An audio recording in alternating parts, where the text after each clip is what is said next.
Oi, essa aqui é a professora Érica? Eu sou, e você é a Júlia? Isso, prazer. Esse aqui é o Pedro, ele também é aluno do SEJA. E a gente tá fazendo um trabalho sobre sociologia. Você pode ajudar a gente? Eu posso, sim. Vamos sentar ali naquele banco para conversar um pouquinho? Vamos. Então tá bom. Bom, e para começar, a gente precisa saber o que é sociologia. Bom, sociologia é uma ciência humana, assim como a história, a geografia, a antropologia. Ela se preocupa em estudar o viver em sociedade. Como é que as pessoas se relacionam com o coletivo e com cada um dos grupos dos quais fazem parte. Também as relações de trabalho, os posicionamentos políticos, todos são temas da sociologia. É muito importante para a sociologia compreender os contrastes sociais. Como é que convive a miséria e a pobreza de uns, o luxo e a riqueza dos outros. E construir um pensamento crítico sobre essas questões. E quando a sociologia nasceu? Bom, a sociologia nasceu no século XIX, mas ela é resultado de um processo bem anterior, que foram as transformações da Revolução Industrial no século XVIII. Eu vou dar uma aula agora. Vamos comigo? Vamos lá. Eu tenho uns vídeos aqui comigo que podem ajudar a gente a compreender um pouco como era a sociedade naquele tempo e todas as transformações que foram acontecendo.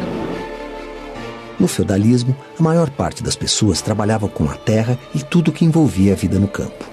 Com a invenção e o aperfeiçoamento da máquina a vapor a partir da segunda metade do século XVIII, tudo mudou. Os pequenos proprietários rurais e os artesãos independentes foram desaparecendo. Muitos deles migraram para cidades industriais onde estavam as novas fábricas. A cidade de Manchester, na Inglaterra, é um bom exemplo da mudança rápida que aconteceu. Em 50 anos, a população aumentou de 70 mil habitantes para 300 mil. E tinha lugar para tanto migrante nessas cidades industriais? Aí que tá, não tinha nem lugar e nem trabalho. Eram muitas mudanças e muito aceleradas, né? Nos padrões sociais, o sistema econômico, o sistema político, as novas tecnologias, o capitalismo se desenvolvendo rapidamente. Por isso é que se chama revolução. A sociedade se transformou completamente, profundamente. A relação entre vassalo e senhor do feudalismo deu lugar no sistema capitalista para a relação entre operariado e burguesia. Os burgueses eram donos dos meios de produção, ferramentas, máquinas e matéria-prima. Os operários não eram empregados fixos e, assim, tinham que conseguir, a cada novo dia, um lugar para trabalhar. E como não havia nenhuma lei que regulamentasse o trabalho nas fábricas como acontece hoje em dia, a jornada naquela época era de 14, 16 horas. Então quer dizer que se eu vivesse na época da Revolução Industrial, no começo do sistema capitalista, todo começo de dia eu teria que procurar um emprego e depois de trabalhar 14 a 16 horas por dia, eu estaria desempregada e teria que começar tudo de novo no dia seguinte. Isso mesmo. É terrível. Não tinha trabalho para todo mundo. A miséria e a fome se espalharam. Houve um aumento assustador do alcoolismo, da prostituição, da criminalidade, da violência. A falta de higiene provocou epidemias de tifo e cólera que mataram boa parte da população. Todos esses problemas que marcaram o desenvolvimento da sociedade capitalista naquele tempo levaram ao surgimento da sociologia, como uma ciência que buscava compreender essa nova realidade. Um dos primeiros pensadores sobre isso foi o filósofo alemão Karl Marx. Ele viveu durante a Revolução Industrial muito próximo a todos esses acontecimentos. Eu já li sobre Marx. Já? Pois a aula que eu vou dar hoje é sobre ele. Legal. Bom dia, tudo bom? Gente, isso aqui é a Júlia, esse é o Pedro, que eles estão fazendo um vídeo sobre a sociologia.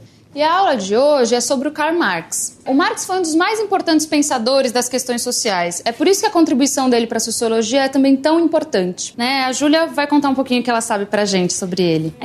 Eu sei que quando ele nasceu, no século XIX, a Revolução Industrial já tinha começado.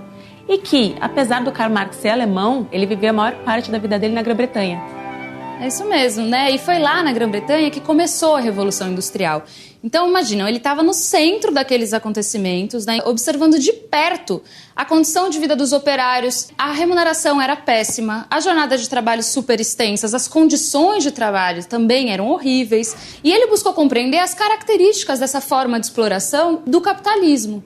Foi aí que ele desenvolveu a teoria sobre a luta de classes. A gente vai ver agora um vídeo com o professor Rui Braga, que ele explica um pouquinho mais sobre isso pra gente, tá bom?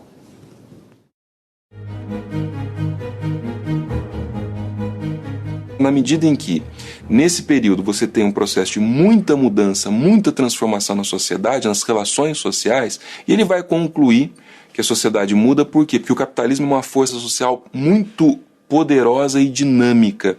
E no centro dessa força social, ele vai localizar uma contradição, um conflito. Por um lado, aqueles que são os proprietários dos meios de produção, os capitalistas, os burgueses, e por outro lado, a massa do povo, a plebe empobrecida das cidades, os proletários, né, aqueles que não têm propriedade nenhuma a não ser os próprios filhos, a sua prole, né, e os trabalhadores da indústria. Ele diz o seguinte, olha, quanto mais a empresa procura ter lucro, porque ela precisa fazer frente à concorrência, mais desigualdade isso vai criar em termos sociais. Por quê? Porque ela vai precisar ficar com uma parte cada vez maior desse excedente, explorando a outra parte que trabalha, e consequentemente, como você tem uma acumulação numa ponta, você tem o quê? Você tem um empobrecimento e você tem, vamos dizer assim, o aumento da desigualdade na outra ponta. E é isso que ele chama de contradição social do capitalismo. Alguns vão ficando cada vez mais ricos e outros vão ficando cada vez mais pobres, e isso aí vai esgarçando o tecido social. Esgarçando no sentido de aumentar a desigualdade e aumentar a tensão social. Isso criava uma espécie de conflito ou luta, que ele identifica como sendo o motor da sociedade capitalista, aquilo que a gente pode chamar de luta de classes. Então o pensamento do Marx é um pensamento que nós costumamos dizer, né, um pensamento de emancipação. Ele vai buscar construir uma teoria e uma prática social que procure organizar as pessoas na direção da emancipação social. É a ideia, por exemplo, do socialismo, do comunismo, como, vamos dizer assim, a forma de resolver aquelas contradições num sentido progressista, num sentido de transformação, de melhoria, de socialização da propriedade, no sentido, vamos dizer assim, de libertação das pessoas.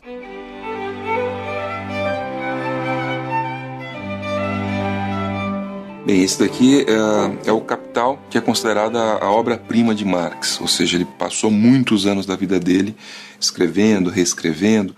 Na verdade, esse é o livro 1, porque o Capital é composto de 3 livros. E o que é curioso dessa obra, enfim, além do fato dela ser uma obra gigantesca, considerada muito complexa, é que o Marx ele não terminou, ele não conseguiu, vamos dizer assim, publicar o Capital em vida. Ele apenas publicou o livro 1, que é esse daqui, que é de fato o livro que ele, vamos dizer assim, revisou, que ele fez os acertos, os ajustes, e inspirou a Revolução de Outubro de 17, chamada Revolução Russa, a Revolução Bolchevique. Tem esse texto aqui, que é o texto chamado Manuscrito Econômico Filosófico 44, que é a primeira vez que o Marx se interessa por economia política, ou seja, ele vai ler os clássicos da economia política, em especial a Adam Smith, né? E esse é a Ideologia Alemã, que é uma obra de crítica ao idealismo alemão, mas é o texto que pela primeira vez aparece a concepção da história de Marx, né? O chamado materialismo histórico.